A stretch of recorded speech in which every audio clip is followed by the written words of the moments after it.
Légèrement sur ta gauche.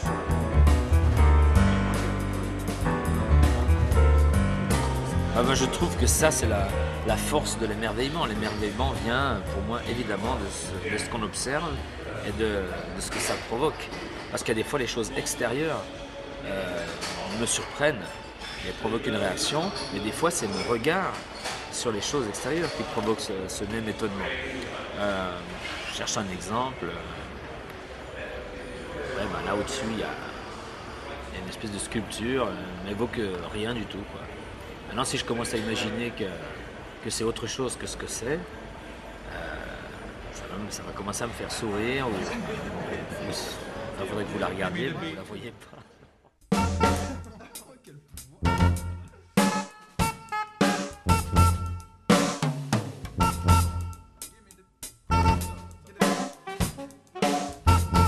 C'est plus pour appréhender qui il est par rapport à mon créateur. J'ai envie de le découvrir à travers ce que je fais. Donc quand je prends moi par exemple ma guitare, eh ben, il y a cette exploration interne de ce que je suis en train de ressentir, ou alors c'est en réaction par rapport à un truc qui s'est passé. Mais honnêtement, je pense que tout artiste a un rapport émotif aussi à ce qu'il fait, quoi. Il y a une émotion dans une peinture, il y a une émotion dans un chant, et c'est cette émotion-là qui est pour moi la matière première pour commencer à travailler un chant autour de ça. En général, c'est plutôt un chant qu'un dessin, mais ça m'arrive aussi de dessiner. Mais c'est à partir d'une impulsion.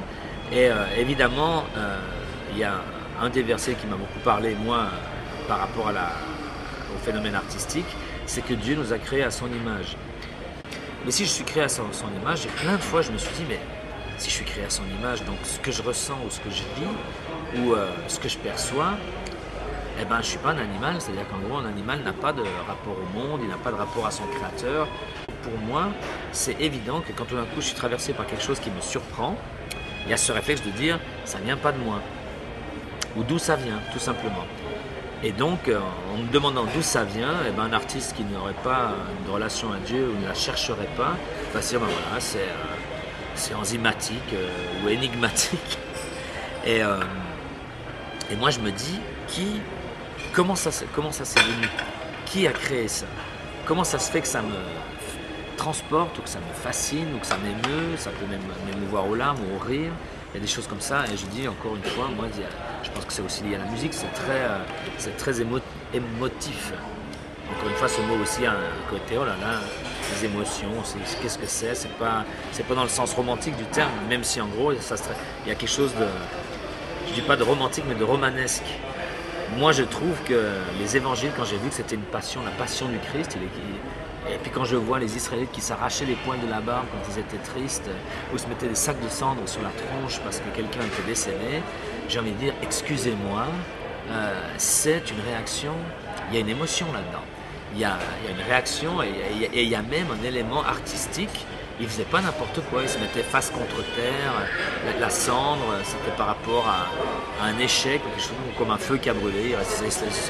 Et puis bon, on verrait ça au théâtre, on dirait c'est un peu osé, quoi. Quand même, il exagère, voilà, c'est ça, c'est pas naturel, quoi. Donc à l'intérieur de tous ces gestes, toutes ces paroles, je m'explore à l'intérieur de ça, mais je m'explore en tant que création de Dieu. C'est-à-dire que je suis en même temps l'artistique de Dieu, c'est-à-dire que Dieu crée, voilà. On est toujours fasciné par les mains des enfants ou par les petits pieds des enfants, etc. Oh, comme c'est beau, etc. Et je me dis, mais comment ça se fait qu'on perd cet émerveillement par rapport au corps, par rapport à un œil? Alors, on est fasciné par la complexité, mais je pense que c'est le siècle dans lequel on vit, on est très technique comme ça, on dit c'est incroyable, la rétine qui se dilate, qui se contracte, il faut savoir que c'est le cerveau qui fait ça. Mais il y a un élément artistique là-dedans, il y a une beauté dans ça. Oui, c'est ça, un œil, tu peux regarder un œil pendant des heures, même sur une photo, c'est une complexité, une beauté phénoménale, quoi. Et c'est vrai pour la peau, c'est vrai pour chacun de nos membres. Et donc, en ce sens-là, comme artiste, j'ai un rapport à ça.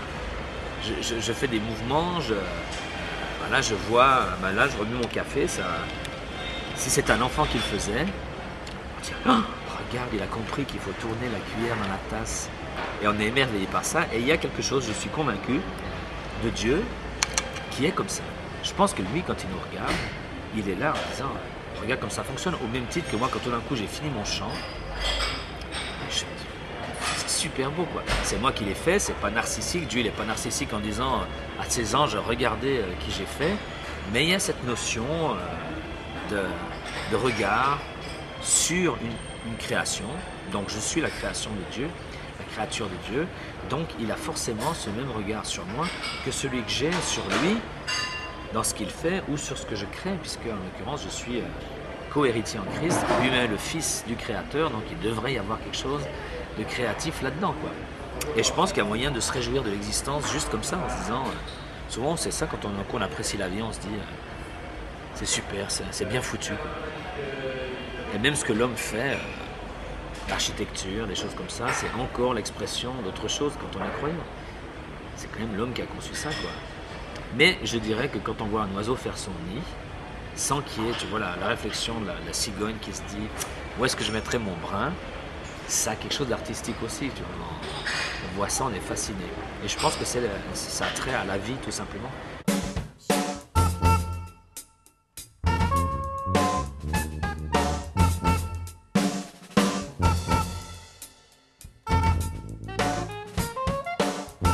Les paraboles, c'est là pour exprimer un point de vue en disant, voilà, c'est l'exemple de Magritte qui dit « ceci n'est pas une pipe ».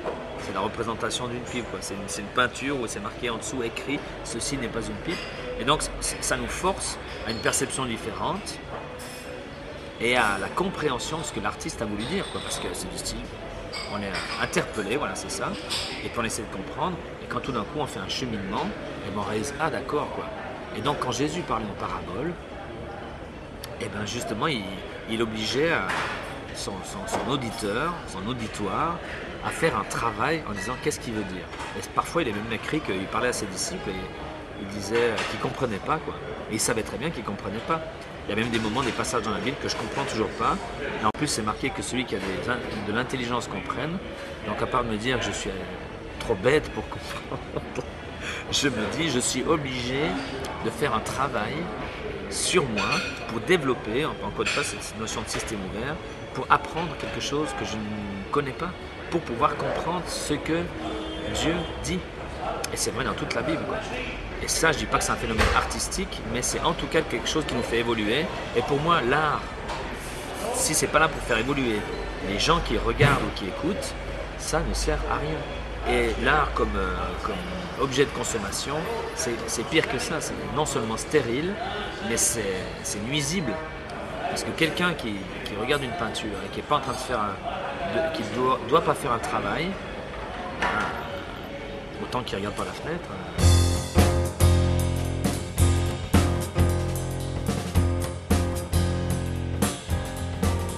C'est Jésus qui dit, il parle des demeures qu'il y aura au ciel, quoi, pour nous. Et il dit, si cela n'était pas, je vous l'aurais dit. Donc non seulement il dit ce qui est, mais il précise à un moment donné, si ça n'était pas, je vous l'aurais dit. Donc voilà, je vous dis les choses telles qu'elles sont. On a tellement de mal à croire ce qu'il nous raconte, que je trouve que c'est important de se dire, voilà, si c'était pas comme ça, ou si c'était différent, je vous l'aurais dit. Il n'y a pas des trucs que je vous dis pas. Et nous, on a souvent ce sentiment, c'est mystérieux, etc. Mais c'est pas, parce qu'il y a des choses, je ne vais pas vous dire, je vais cacher la moitié de la vérité et vous donner que l'autre moitié, vous comprendrez un jour face à face, il y a cette réalité-là. D'un autre côté, ça nous oblige tout le temps à chercher. Celui qui cherche trouve, celui qui frappe, on ouvrira. Et celui qui cherche pour sa vie un sens, on doit avoir du sens pour les gens. Si notre vie n'a pas de sens à nous, mais qu'est-ce que les gens vont se dire sur qui est Dieu? C'est le hasard, quoi. C'est quelque chose, mais en l'occurrence c'est quelqu'un, en relation avec quelqu'un, et ça se traduit sous forme artistique chez moi, mais je pense qu'un cuisinier qui fait sa cuisine chez lui, ou un sportif qui court, et qui le fait entre guillemets dans la conscience de ce que ça raconte pour Dieu, et donc ce que ça raconte pour l'humanité entière, c'est un témoignage, et d'ailleurs ça s'appelle comme ça, la force de notre témoignage, c'est de savoir qui nous sommes et d'incarner cette réalité.